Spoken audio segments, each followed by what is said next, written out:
We're going to start a new theme this evening. आज शाम को एक नए विषय पे हम मनन करेंगे। We're going to talk about growing on to maturity. हम कैसे परिपक्वता की ओर बढ़ सकते हैं। The word maturity in the Greek Bible is a word called teleotos. और यूनानी भाषा में इसका जो शब्द है वो है तलियातोस, It means the completeness or fullness. जिसका मतलब है संपूर्णता या परिपूर्णता। You know, the word completeness is, that whatever God has planned for you is all complete. क्योंकि जो परमेश्वर ने हमारे लिए सोचा है वो जो योजनाएं हैं वो पूरी तरह से पूरी होती हैं। In Colossians chapter 2 verse 10 it's written. कुलुसियों दूसरा अध्याय उसकी 10वीं आयत में ऐसा लिखा है। In fact, verse 9 and 10. 9वीं और 10वीं आयत में, For in Christ all the fullness of the deity lives in bodily form. क्योंकि उसमें ईश्वरत्व की सारी परिपूर्णता सदैव वास करती है। And you have been given fullness in Christ. और तुम उसी में भरपूर हो गए हो। This fullness doesn't happen overnight. और ये परिपूर्णता जो है वो एकदम ऐसा नहीं कि एक ही रात में हो जाए। The result of a process. ये एक लंबा प्रक्रिया है इसकी। And the word fullness actually means maturity, completeness. और परिपूर्णता का मतलब है कि आप किस तरह से परिपक्व हो रहे हैं। Unfortunately, every Christian doesn't go on to maturity.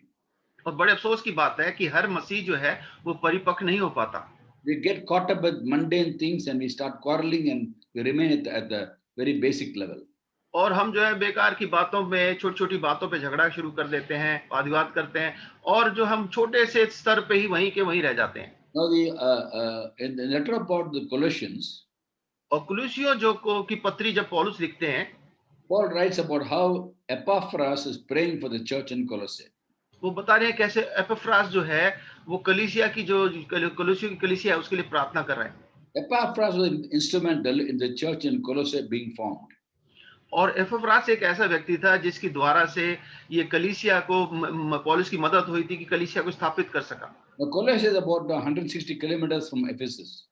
और कुलुसी की जो कलीसिया है वो इफिसस से करीब 160 किलोमीटर दूर है। And all the 7 churches of the Revelation are all in a crescent in the western part of Turkey, today's Turkey. और आज के तुर्की के जो पश्चिमी हिस्सा है उसमें एक अर्ध आकार में, अर्ध चंद्राकार वाली जो जगह है वहां पे ये सारी कलीसियाएं मिलती हैं। Although Colossae is not mentioned in the book of Revelation as one of the 7 churches, it's one of the cities in that area. हालांकि प्रकाशित वाक्य में इस कलीसिया का सातों कलीसिया में नाम नहीं है, पर यह भी एक कलीसिया है उसी इलाके में। And when Apostle Paul went to Ephesus, there were 12 people whom he asked, "Did you receive the Holy Spirit when you believed?" और ये वो जगह थी जहाँ पे पौलुस जब गया, उसने बोला क्या जब तुमने उद्धार पाया तुमने क्या पवित्र आत्मा जी को पाया? And there were 12 people. और वो 12 लोग थे। They say, "We not even heard there's a Holy Spirit." वो कहते हमने तो सुना भी नहीं कि पवित्र आत्मा नाम की कोई चीज होती है। Before Paul went there, Apollos had been there. इससे पहले कि पौलुस वहां जाता, अपोलोस वहां गए थे। When Paul goes there and he prays for them, 12 people, they are filled with the Holy Spirit. और जब पौलुस वहां पे बाद में जाते हैं, प्रार्थना करते हैं उनके ऊपर हाथ रख के, तो उनको वो पवित्र आत्मा जी से भर जाते हैं। And they meet every day for 2 years in the lecture hall of Tyrannus. और ये सारे लोग जो थे वहां पे तरनोस की जो जगह थी वहां पे एक जहाँ पे एक वाद विवाद की जगह थी, वहां पे सब इकट्ठा होते थे। They met every day for 2 years, beginning with 12 people. और 12 लोग से शुरू होके हर साल ये वहां पे इकट्ठे होते रहे। Acts 19:10 says, "In this way all the Jews and Greeks in the province of Asia heard the word of God." और प्रेरितों काम 19वें के अध्याय की 10वीं आयत में लिखा है कि और इस तरीके से सारे जो आसिया के रहने वाले, क्या यहूदी क्या यूनानी, सब प्रभु का वचन सुनते रहे।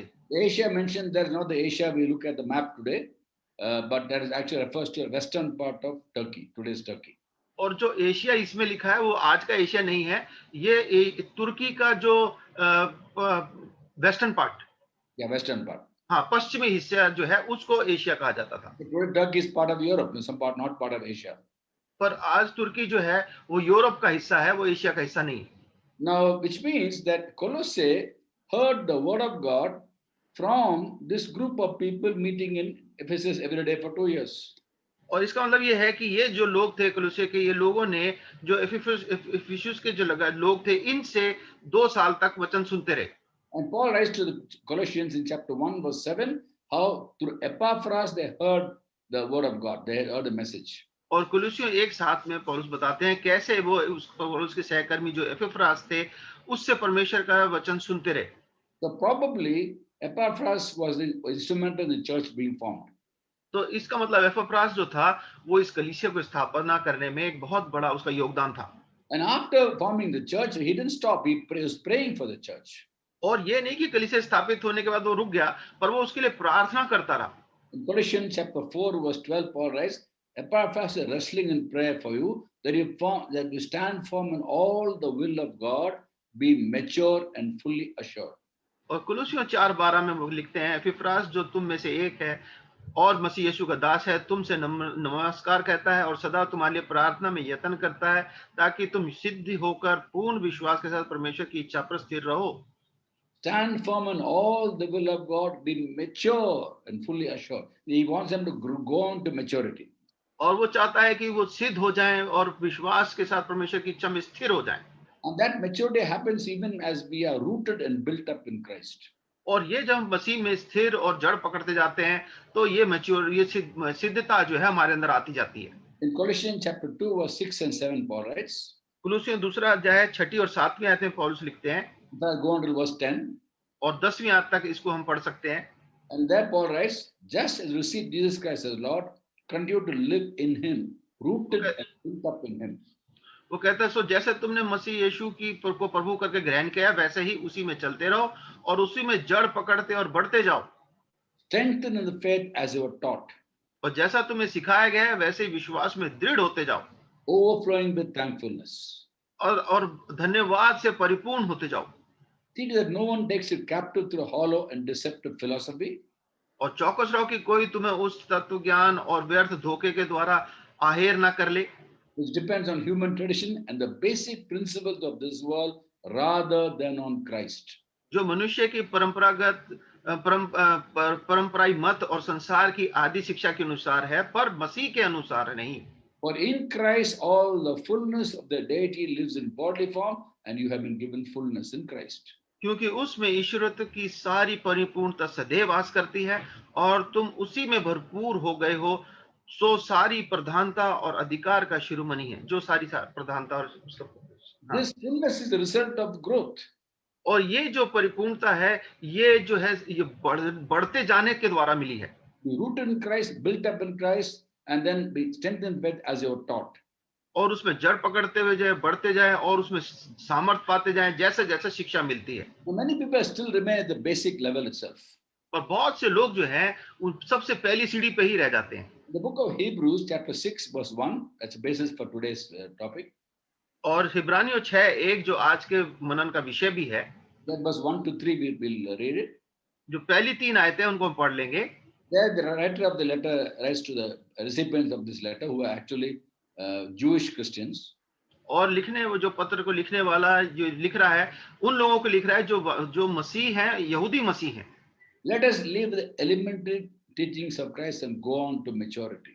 इसलिए आओ मसीह की शिक्षा की आरंभ की बातों को छोड़कर हम सिद्धता की ओर आगे बढ़ते जाएं। What are the elementary teachings? और ये जो शुरू की आरंभ की शिक्षा क्या है? On the next two verses he enumerates all those elementary teachings. और ये शुरू की शिक्षाएं जो है ये अगली 2 आयतों में वो बताते हैं। Let's leave these things and go on to maturity. और इन चीजों को पढ़ के हम जो है सिद्धता की ओर बढ़ते चले जाएं। Not laying again the foundations of repentance that actually lead to death. Repentance is the basic teaching. और ये जो जो आदि की शिक्षाएं हैं जो कि पछतावे की ओर जाती हैं, ये जो पछतावे वाली शुरुआत की शिक्षाएं हैं। Faith in God, number 2. और दूसरा है परमेश्वर पर विश्वास करना। Instruction about baptisms. बपतिस्मे की शिक्षा। And remember the word baptisms is mentioned plural. और यहाँ पे बपतिस्मों के बारे में लिखा है, एक नहीं बहुवचन में है। Because there are two kinds of baptism. 2 तरीके के बपतिस्मे हैं। John the Baptist baptism by water, which he did. हम पढ़ते हैं यूहन्ना बपतिस्मा देने वाला पानी से बपतिस्मा देते थे। And the Lord Jesus Christ was baptized with the Holy Spirit. और प्रभु यीशु मसीह पवित्र आत्मा जी से बपतिस्मा देते थे। In Mark chapter 1 verse 8, John the Baptist spoke about both. और मरकुस पहला अध्याय उसकी 8वीं आयत में यूहन्ना बपतिस्मा देने वाले ने दोनों की बात करी। I baptize with water for repentance. He who comes after me will baptize you with the Holy Spirit. और मैंने तो तुम्हें पानी से बपतिस्मा दिया है, पर जो मेरे बाद आएगा वो तुम्हें पवित्र आत्मा जी से बपतिस्मा देगा। The word baptism has two meanings: putting into, pouring out on. और यहाँ बपतिस्मा देना मतलब उसके दो मतलब है कि पानी उनके ऊपर उंडेला जाना। So putting into and pouring out on, two meanings there are. तो यहाँ दो मतलब है, पानी में एक तो डालना और दूसरा उनके ऊपर उंडेला जाना। And the Greek word is baptizo. और यूनानी शब्द जो है वो है बैप्टिजो। So water baptism is putting into water. और बपतिस्मा का मतलब है पानी के अंदर डाला जाना। And Holy Spirit baptism is when Jesus anoints us with the Holy Spirit. और उंडेला जाना मतलब प्रभु यीशु मसीह जो हमारे पे पवित्र आत्मा जी हमसे हमारा अभिषेक करते हैं। Discussion about baptisms is basic teaching. It's not a solid food. और ये जो है आरंभ की शिक्षा है, ये कोई बड़ा सख्त भोजन नहीं है। And many Christians are still caught up with the basic teaching.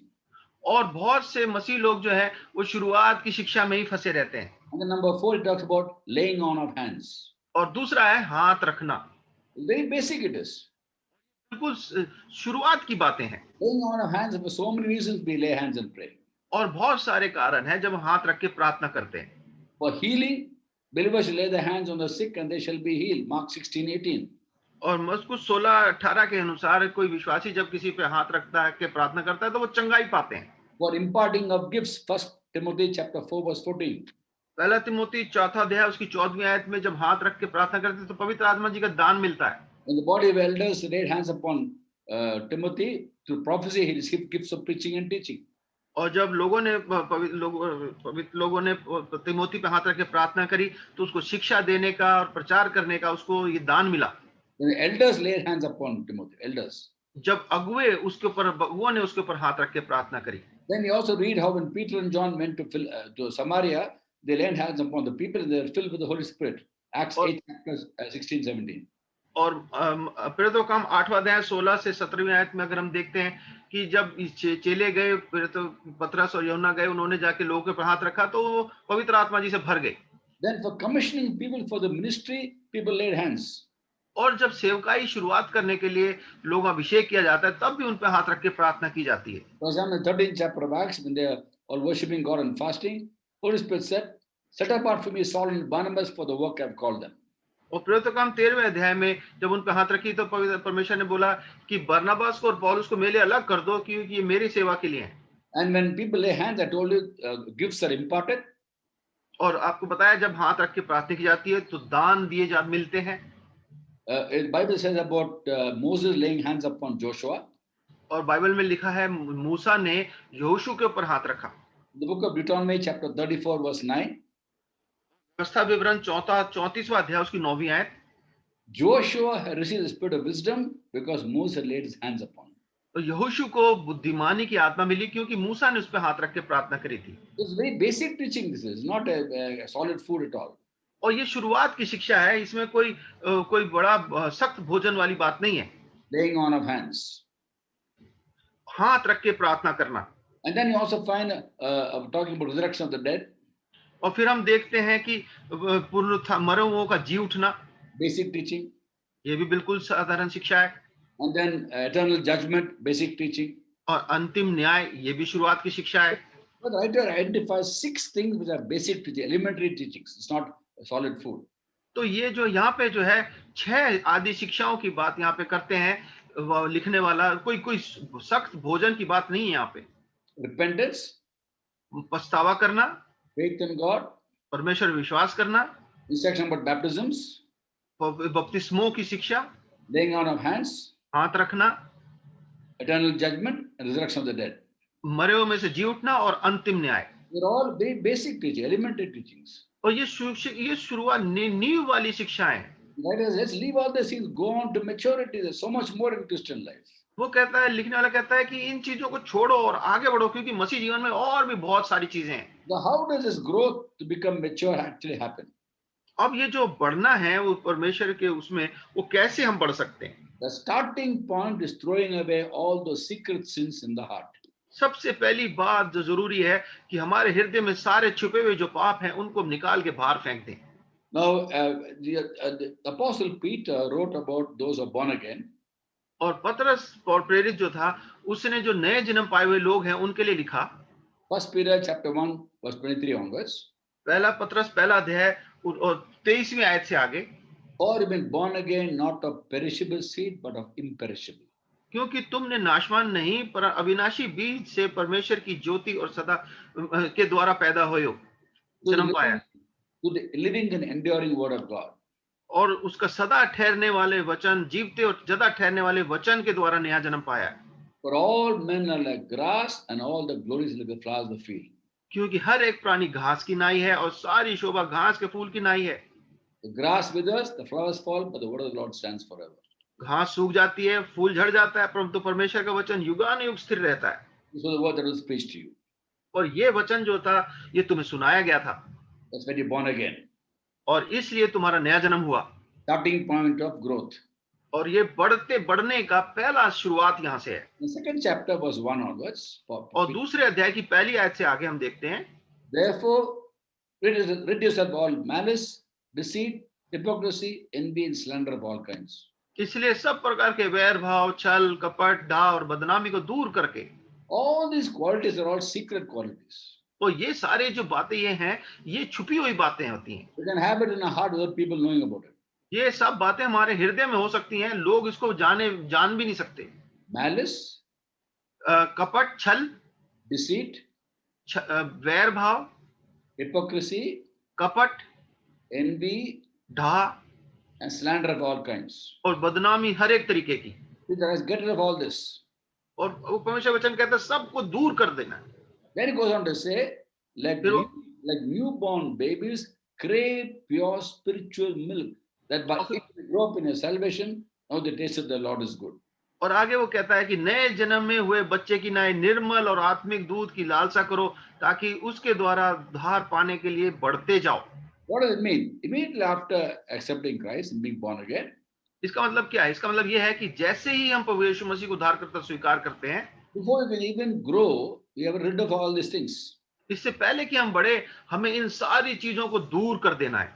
Like newborn babies crave pure spiritual milk. नए जन्मे हुए बच्चे की नाई आत्मिक दूध की लालसा करनी है। Which means even before you can receive milk, you must throw away all these things.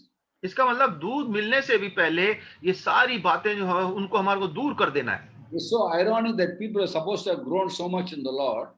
और बड़ी विडंबना की बात है कि लोगों को तो परमेश्वर में इतना बढ़ जाना चाहिए था। After many years of being in the Lord, परमेश्वर में इतने साल होने के बावजूद भी their growth gets stunted because all these things creep into their hearts.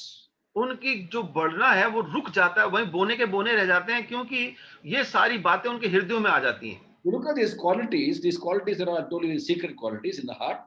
और ये सारे जो बातें हमने देखी, ये हमारे हृदय में छुपी हुई रहती हैं, किसी को पता नहीं चलती।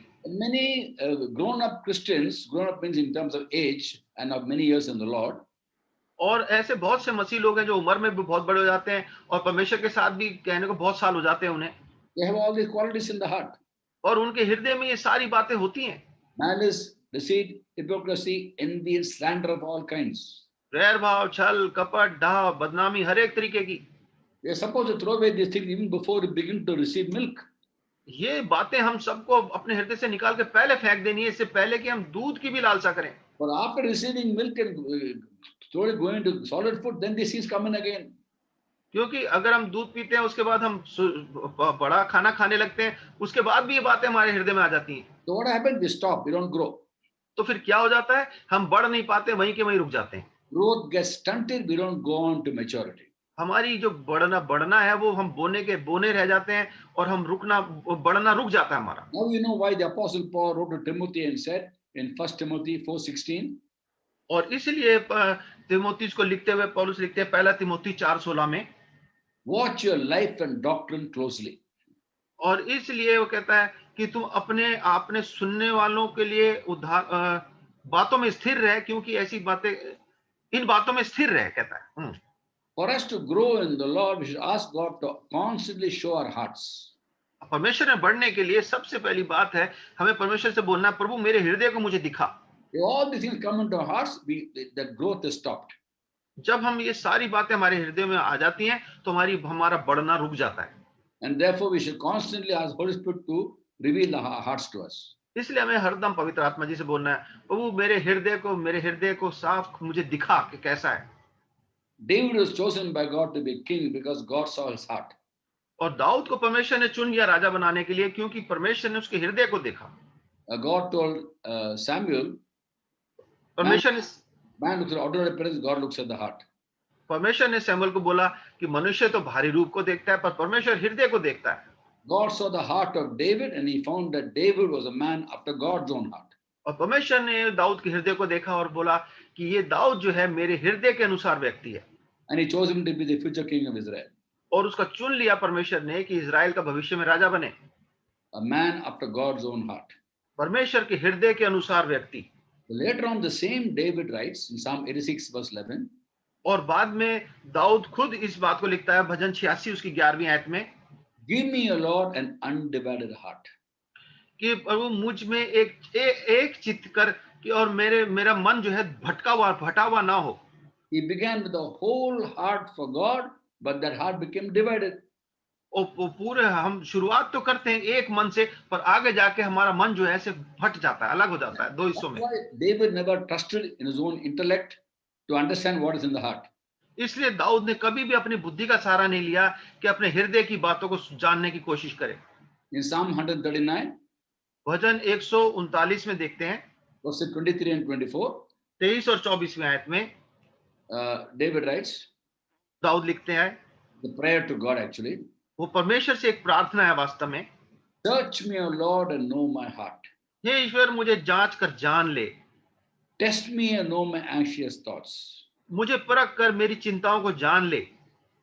See if there any offensive way in me, lead me in the way everlasting. और देख कि मुझ में कोई बुरी चाल है कि नहीं, और अनंत के मार्ग में मेरी अगुवाई कर। The starting point of spiritual growth is putting away all these things, secrets, and constantly asking God to show our hearts. और हमें परमेश्वर में बढ़ने के लिए, आत्मिक रीति से बढ़ने के लिए सबसे पहली बात है कि परमेश्वर से बोले, प्रभु मेरे हृदय के अंदर मुझे हरदम ये बातें मुझे दिखाता रहे। And then we are called to crave pure spiritual milk. और फिर हमें बुलाया गया कि हम शुद्ध आत्मिक दूध की लालसा करें। So as we hear the word of God, the basic teaching of God's word, तो हम जब परमेश्वर की आदि शिक्षाओं को सुनते हैं, we are called to apply it in our lives. तो हमें बुलाया गया है कि इसको हम अपने जीवन में अमल में भी लाएं। Because solid food is for mature people. क्योंकि जो सख्त खाना है वो जो परिपक्व लोग हैं उन्हीं के लिए होता है। In Hebrews chapter 5 verse 14 we read, इब्रानियों 5वां अध्याय उसकी 14वीं आयत में हम पढ़ते हैं, solid food is for the mature who by constant use have trained themselves to distinguish good from evil. और अनसियानों के लिए है जिनकी ज्ञानेंद्रियां अभ्यास करते करते भले बुरे का भेद करने के लिए पक्के हो गए हैं। So before we come to that level, we must first of all learn to digest the milk that God gives us. इस स्तर तक पहुंचने से पहले हमें सीखना है कि हमें वो दूध हजम करना सीखना है जो परमेश्वर हमें देता है। We don't give a newborn baby chicken biryani. हम किसी नए पैदा हुए बच्चे को चिकन बिरयानी नहीं खाने को देते थे। We give the child milk first. उसको हम पहले दूध पिलाते हैं। Slowly as the child digests the milk, and then slowly we go on to semi-solids and then solid food. और जैसे जैसे बच्चा बढ़ता है पहले हम उसको दूध देते हैं, उसके बाद उसको थोड़ा गीला खाना खिलाते हैं, फिर उसके बाद उसको अन्न पे ले आके आते हैं। If the child cannot digest milk, it cannot go on to solid food. अगर बच्चा दूध ही हजम नहीं कर पा रहा तो वो आगे जाके अन्न को हजम नहीं कर पाएगा। In spiritual terms, how do you digest milk? और आत्मिक बातों से अगर हम देखें आत्मिक रीति से, तो इस दूध को हम कैसे हजम कर सकते हैं? By obeying the scriptures. वचन की आज्ञा मान के। The one aspect of milk is forgiveness. क्योंकि ये जो बढ़ने का एक बहुत पहला कदम है कि हम माफ करने वाले होते हैं। Because when you turn to Christ as a newborn believer, क्यों जब हम प्रभु यीशु मसीह की ओर फिरते हैं नए जन्म पाए हुए विश्वासी की तरह, we come to believe in him because we know he has forgiveness of our sins. और हम उस पर विश्वास करने लगते हैं क्योंकि हमें विश्वास हो जाता है कि प्रभु ने मेरे पापों को क्षमा कर दिया। Because he came for sinners, he didn't come for righteous people. क्योंकि वो पापियों के लिए आया, धर्मी लोगों के लिए नहीं आया। We realize we are sinners. जब हम इस बात को मान लेते हैं कि हम समझ जाते हैं कि हम तो पापी हैं, He died for sinners, पापियों के लिए मरा, and therefore he's relevant to us today because we are sinners. और हमारे लिए इसलिए हमारे संदर्भ में बिल्कुल सही है क्योंकि हम पापी हैं। He's forgiven us our sins completely. उसने हमारे सारे पापों को बिल्कुल माफ कर दिया है। So we know we are saved. We know we're going to go to heaven. और हमें विश्वास हो जाता है कि हम बच गए हैं और हम स्वर्ग को जाएंगे। Having experienced forgiveness, God wants us to forgive others. और परमेश्वर चाहता है कि जब हमने खुद इस माफी का अनुभव कर लिया तो हम भी दूसरों को माफ करें। So forgiveness is the starting point of Christian life. It's elementary teaching. तो मसीह जीवन की शुरुआत है ये कि हम माफ करने वाला हमारा जीवन होना चाहिए। It's milk. ये दूध है। Whatever we receive, we're supposed to communicate to others. जो give हमें to others. जो हमें मिला है वो हम दूसरों को भी बांटे, दूसरों को भी सिखाएं।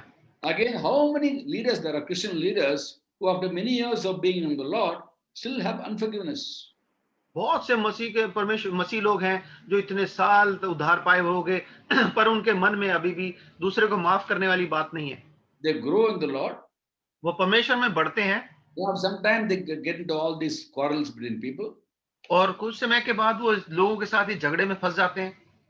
They build bitterness in the heart. उनके मन में कड़वाहट आ जाती है They stop growing.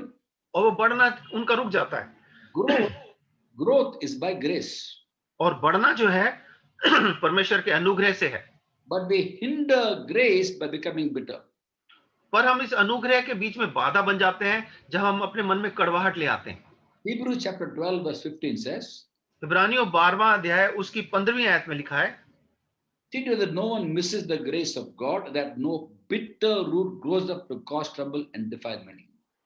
और ध्यान से देखते रहो, ऐसा ना हो कि कोई परमेश्वर के अनुग्रह से वंचित रह जाए या कोई कड़वी जड़ फूट कर कष्ट दे। Now, the letter of the Hebrews were written to Jewish Christians. और ये जो इब्रानी की पुस्तक थी, ये यहूदी जो मसीह लोग थे उनके लिए लिखी गई थी। When they became believers, many of them lost their properties. और जब ये मसीह बन गए, विश्वासी बन गए, तो इनकी बहुत सी इनकी जो अपनी संपत्ति वो खो गई। In those days, when a Jew became a follower of Jesus, he would have been put out of the synagogue. और उस समय में अगर कोई यहूदी प्रभु यीशु मसीह को मानता था तो उसको सिनागोग से भी बाहर निकाल दिया जाता था। If they believed that this Jesus is the Christ, they would put out of synagogue. और जब वो देख लेते थे कि ये यहूदी है पर इसने प्रभु यीशु में विश्वास किया, इसको सिनागोग से बाहर निकाल दो। If they believe that Jesus is the Messiah, क्योंकि वो ये मानते थे कि प्रभु यीशु मसीह ही हमारा मसीहा है। and therefore they are put out of synagogue and they are outcasts of society. और उनको सिनागोग से निकाल दिया जाता था, समाज से बाहर कर दिया जाता था। Within the family also there will be divisions in the family. और परिवार में भी अगर होते थे तो परिवार में भी दो भाग हो जाते थे, अलग हो जाते थे। Jesus said, I have not come to bring peace, I come with the sword. इसलिए प्रभु यीशु मसीह ने बोला, मैं शांति के लिए नहीं पर मैं तलवार लेके आया हूँ। That sword is not for killing or harming, is for dividing the family members. उसका मतलब ये नहीं कि तलवार किसी को काटना मारने के लिए, पर परिवार के हिस्सों को अलग अलग करने के लिए। And the peace, the lack of peace within the family. और परिवार के अंदर जो है आप जो शांति है वो भी खत्म हो जाएगी क्योंकि लोग अलग अलग हो जाएंगे। In the Jewish family, out of 5, 2 became followers of Jesus. Within the family there will be divisions. और अगर 5 का परिवार है उसमें से 2 ने प्रभु यीशु में विश्वास कर लिया तो परिवार 2 हिस्सों में बट जाता था। And therefore there were problems because of the faith in Jesus. और इसलिए समस्या होती थी क्योंकि वो प्रभु यीशु मसीह में विश्वास करते थे। So the recipients of this book of Hebrews, initially they were full of zeal for God. और इस इब्रानी के लोगों को जो कलीसिया को जो पत्री लिखी गई, वो शुरू में तो उनके अंदर बड़ी जलन थी परमेश्वर के लिए। Joyfully accept the confiscation of the properties. Properties were confiscated by the authorities. और जब उनकी संपत्ति को अधिकारियों ने छीन लिया तो उसको बड़े आनंद की बात समझा उन्होंने। For they knew they had better lasting possessions. क्योंकि वो लिखा है कि वो उनको ये पता था कि उससे भी अच्छी उनके लिए मिरास रखी हुई है। But by the time this letter was written, they had lost their zeal. पर जब तक ये पत्री उनको लिखी गई उस समय तक इनके अंदर जो जलन थी वो खत्म हो गई। The growth was stunted. उनकी जो बढ़ने की जो क्षमता थी वो वहीं रुक गई। In 5th chapter of Hebrews verse 12, writer writes, और इब्रानियों 5वें अध्याय में 12वीं आयत में लिखता है पौलुस, even though not Paulus, we don't know who wrote Hebrews. अच्छा who not, okay. Maybe Paulus. I also think it's Paulus only. Anyway, but we know Holy Spirit wrote it, so that's enough. या हम नहीं जानते किसने लिखा, पर हो सकता है पवित्र परमेश्वर की आत्मा ने इसको लिखवाया, हम इतना ही जानते हैं। The 12th verse talks about how, although by this time you ought to be teachers of God's word, you need the elementary teachings all over again. और 12वीं आयत में लिखा है, समय के विचार से तो तुम्हें गुरु हो जाना चाहिए था, तो भी ये क्या यह अवश्य है कि तुम्हें परमेश्वर के वचनों की आदि शिक्षा फिर से सिखाई जाए? In fact, but in terms of time, by this time they should be teachers of God's word. और लिखा है इस समय तक तो तुम्हारे को धर्म के गुरु हो जाना चाहिए था, And they need elementary teachings all over again. पर उनको आदि की शिक्षा उनको फिर से सिखाई जानी पड़ रही थी। And 13th, 14th verse writes, और 13वीं और 14वीं आयत में लिखते हैं, anyone who lives on milk, being still an infant, is not acquainted with the teaching of righteousness. क्योंकि दूध पीने वाले बच्चे को तो धर्म के वचन की पहचान ही नहीं होती, वह तो बालक है। For solid food is for the mature, who by constant use have trained themselves to distinguish good from evil. पर अन्न सियानों के लिए है, जिनके ज्ञानेंद्रियां अभ्यास करते करते भले बुरे का भेद के लिए पक्के हो गए हैं।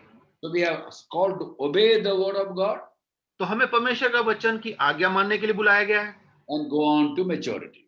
और हमारे को बुलाया गया कि हम सिद्ध होते जाएं, परिपक्व होते जाएं। There's no substitute for obedience.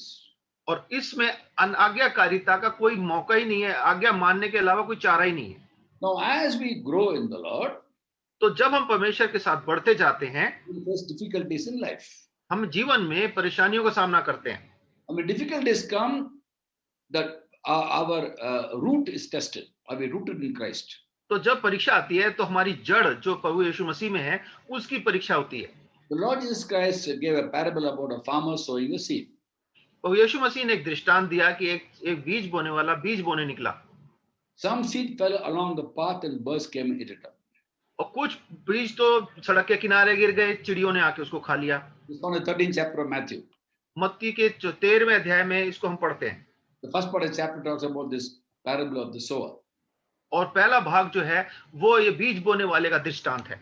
And it refers to when you hear the word of God along the path, the birds come eat it up, meaning the devil comes and steals what is sown in the heart. तो बीज गिरा किनारे पे, सड़क के किनारे, और चिड़ियों ने आके खा लिया। इसका वो बताता है कि शैतान है जो परमेश्वर का वचन जो लोगों के हृदय से चुन के खा लेता है। When people hear the word of God, they won't understand it, and the devil steals what is sown in the heart. और वो जब वचन पढ़ता है लोगों को समझ नहीं आता, और शैतान जो है उस वचन को चुरा लेता है। Before they can understand in the mind what God has put in the heart, devil takes it away. इससे पहले कि वो समझे, उनके मन में बात आए, उनके हृदय में बात जाए, शैतान उसको पहले ही चुरा लेता है। Then he spoke about seed that fell in rocky places, फिर वो उस बीज की बात करता है जो पथरीली भूमि पे गिरे, where the soil was shallow. जहाँ मट्टी थोड़ी थी। It sprung up quickly वो बड़ी जल्दी से उग तो गए because the soil was shallow. क्योंकि मट्टी पर मट्टी थोड़ी थी वहां पे। But when the sun came, it withered away. पर जब सूरज आया तो वो जल गए। And refers to people who hear the word of God, और ये उन लोगों के लिए बताता है जो परमेश्वर का वचन सुनते हैं, receive with great joy, बड़ी खुशी से उसको स्वीकार करते हैं, but they're not rooted in the Lord. और उसमें जड़ नहीं पकड़ते वचन में। When trouble of persecution comes because of the word, they fall away. और वचन के कारण जब उनके ऊपर सतावट आती है तो वो एकदम हार जाते हैं, गिर जाते हैं। Matthew 13:21. मत्ती 13 और उसकी 21वीं आयत। So in a way, these people who received the letter of Hebrews, they were about to be like that. They were about to fall away. और ये जो इब्रानी लोग थे जिन्होंने वचन सुना था, ये भी इस तरह से होने वाले थे, गिरने वाले थे। As compared to that, to the Colossians, Paul wrote, "Be rooted and built up in Christ." और उसकी तुलना में कुलुसियों की कलीसिया को पौलुस लिखते हैं कि तुम परमेश्वर के वचन में मजबूत होते जाओ, जड़ पकड़ते जाओ, Being strengthened in the faith as you are taught. और जैसे तुम्हें शिक्षा मिली है वैसे ही तुम उसमें सामर्थ पाते जाओ। Faith comes by hearing the word, but to teaching.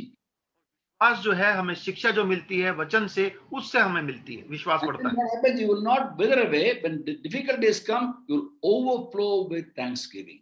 तो ताकि जब समस्या आए तो तुम मुरझाओगे नहीं, पर धन्यवाद के साथ तुम्हारा हृदय उमड़ने लगेगा। We should be people who receive the word with great joy and persevere in it.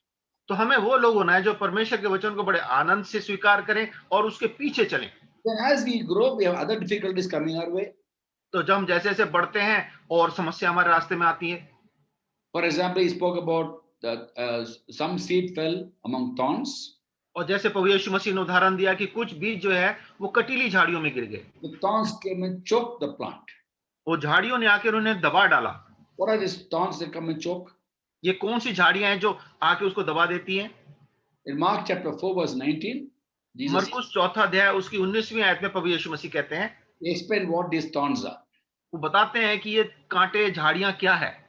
The worries of this life, संसार की चिंता, deceitfulness of wealth, धन का धोखा, and desire for other things. और वस्तुओं का लोभ. I like the term "dan ka dhoka." It sounds very nice. Deceitfulness of wealth. धन का धोखा And worries of this life, chinta, और इस संसार की चिंता and desire for other things. और वस्तुओं का लोभ. What's the meaning of other things? दूसरी वस्तुएं और वस्तुएं क्या हैं? Other things that God doesn't want you to have. वो बातें जो परमेश्वर नहीं चाहता कि आपके पास हो. For example, in the Garden of Eden, Adam and Eve were told not to eat from that one tree of knowledge of good and evil. और जैसे अदन की वाटिका में परमेश्वर ने आदम हवा को बोला कि उस पेड़ का फल मत खाना. From every tree in the Garden of Eden they could eat. उस पूरे वाटिका में जितने पेड़ थे फल के, उसका हर एक का फल वो खा सकते थे. Only from the tree of the knowledge of good and evil, one tree only they should not eat. सिर्फ एक पेड़ जो भले बुरे का ज्ञान का पेड़ था, उसका फल नहीं खाना था. In fact, other things they could eat. One thing they should not eat. सब चीज वो खा सकते थे, बस एक चीज थी जिसको नहीं खाना था. And there one thing they were told not to eat from, that they ate from. और जो मना किया था कि इससे मत खाना, वही उन्होंने खा लिया. For us to do so many other things which are not from God, we should not take. तो इसी तरह से हमारे लिए बहुत सारी चीजें हो सकती हैं जो परमेश्वर की ओर से नहीं है, वो हम उसको नहीं लेना. Hinder growth. तो चिंता जो है हमारी बढ़ने को रोक देता है. Deceitfulness of wealth chokes the growth. धन का धोखा जो है ये हमारे बढ़ने को रोक देता है. And also desire for other things. और वस्तुओं का लोभ जो है वो भी हमारी बढ़त को रोक देता है. So put away all these things. इसलिए हमें कहा गया इन सब बातों को हटा देना है. And when you walk by faith, we put away all these things. और जब विश्वास से चलते हैं तो हम ये सारी चीजों को हटा देते हैं. The 11th chapter of Hebrews, we read. इब्रानियों के 11वें अध्याय में हम पढ़ते हैं. For so many wonderful people who did amazing things by faith. वहां पे बहुत सारे विश्वास के योद्धाओं की बातें लिखी हैं जिन्होंने अद्भुत कार्य करे. And then the 12th chapter of Hebrews verse 1 it talks about. और इब्रानियों के 12वें अध्याय की उसकी पहली आयत में लिखा है. Paul writes to people receiving recipients of this letter. और पौलुस Paul wrote the letter. या तो इस पत्री को लिखने वाला पहली आयत में ऐसा लिखता है. And verse 1 he writes. पहली आयत में ऐसा लिखा है. Since surrounded by such a great cloud of witnesses. और इस कारण जब हम गवाहों के ऐसे बड़े बादल से ने हमें घेरा हुआ है, let us throw away everything that hinders. तो आओ हम हर एक रोकने वाली वस्तु को जो उलझाने वाली उसको दूर कर दें.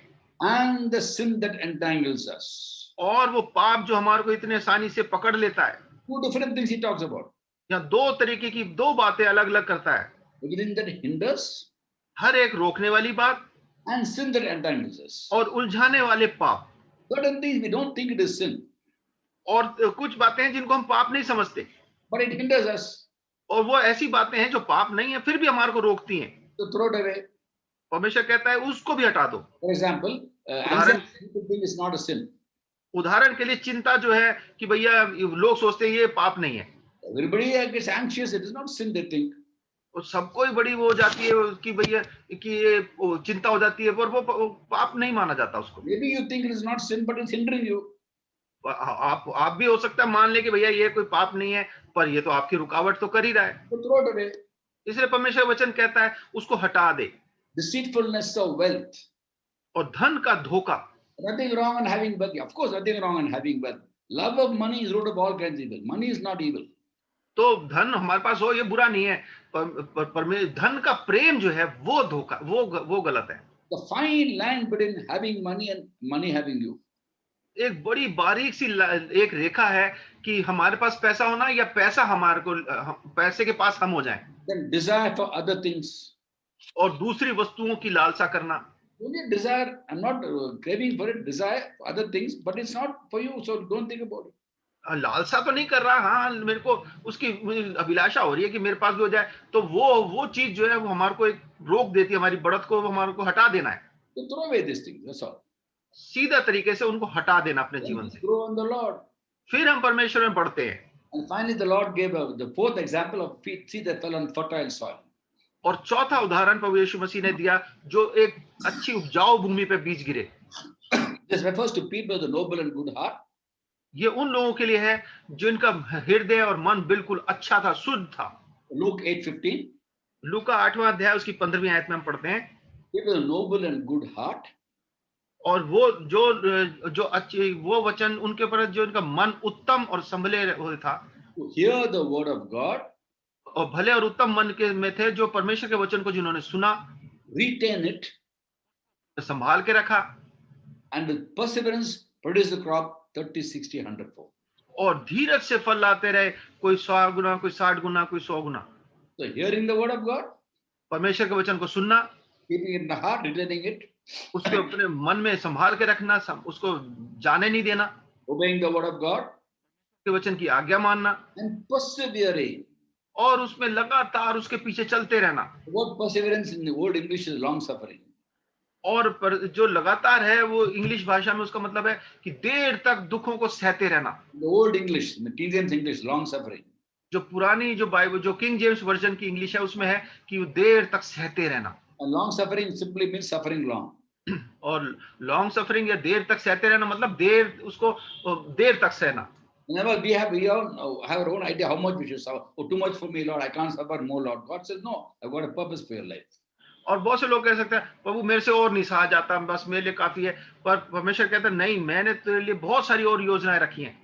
Therefore, when you go through trials because of your obedience to God, इसलिए जब वो ऐसी परीक्षाओं में जाते हैं परमेश्वर की आज्ञाकारिता के कारण से, when you understand the end product of that perseverance, और इस लगातार सहते रहने का जो अंत में जो मिलना है उसको समझते हैं, which is maturity, जो कि है परिपक्वता। so how will we face those trials? तो इन परीक्षाओं को हम कैसे सहते हैं फिर? With pure joy. बड़े आनंद के साथ। The book of James chapter 1, याकूब उसके पहले अध्याय में हम पढ़ते हैं, verses 2, 3, 4 we read, दूसरी, तीसरी और चौथी आयत में, consider pure joy when you face trials of many kinds. तो इसे पूरे आनंद की बात समझना, ये जानकर कि जब तू विश्वास के परखे जाने से धीरज उत्पन्न होगा। For the testing of your faith develops perseverance. हाँ, जब तुम इस इन विश्वास की परीक्षा में से जाओगे तो तुम्हारे में सिद्धता आएगी। When perseverance finishes work in you, that you be mature and complete, not lacking anything. पर धीरज को अपना पूरा काम करने दो कि तुम पूरे और सिद्ध हो जाओ और तुम में किसी बात की घटी ना रहे।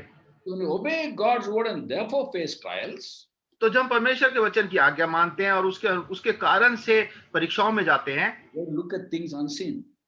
तो हमें उन चीजों का ऊपर ध्यान लगाना है जो दिखाई नहीं देती। What's the end product of that perseverance? इस लगातार परमेश्वर के पीछे चलने का धैर्य का अंत में क्या है? Maturity, completeness. वो है सिद्धता, परिपक्वता। Make us complete, refining us like gold refined through fire. और ये वचन जो है हमारे को शुद्ध करता, साफ करता जाता है, जैसे सोने को आग साफ करती है। Therefore, we consider pure joy. इसलिए हम इसको पूरा आनंद की बात समझते हैं। That's why Christian life is by faith, not by feeling. इसलिए मसीह जीवन जो है विश्वास के कारण से है, विश्वास से है, अपनी भावनाओं से या कैसा महसूस कर रहे हैं उस पर निर्भर नहीं है। Not by sight, but by faith. जैसा दिख रहा है वैसा नहीं, विश्वास के द्वारा से। And therefore, do trials in the will of God make us mature and complete. तो जब मसीह में इस परीक्षाओं को परखे जाने से सिद्ध निकलते हैं तो हम जो है सिद्धता और परिपक्व होते जाते हैं। Many more points to share with you about maturity, which I'll carry on next Wednesday. और भी कुछ बातें हैं इस परिपक्वता के ऊपर, सिद्धता के ऊपर, जो भाई अगले हफ्ते हमारे को बताएंगे। The completeness, fullness, maturity all mean the same. In Greek, the teleiotos. और ये तेलेटोस जो यूनानी भाषा में है, उसका हिंदी भाषा में अगर हम कहें तो परिपक्वता, सिद्धता सब एक ही मतलब है। The end part of the process. In the process, we also have to go through trials and put away everything that hinders. तो ये एक लंबा प्रक्रिया है और इस प्रक्रिया में जब हमारे पास परीक्षाएं आती हैं तो इनके ऊपर विजय प्राप्त करनी और सारी रोकने वाली बातों को अपने हृदय से दूर कर देना है। May God bless us. परमेश्वर हम सबको आशीष दे।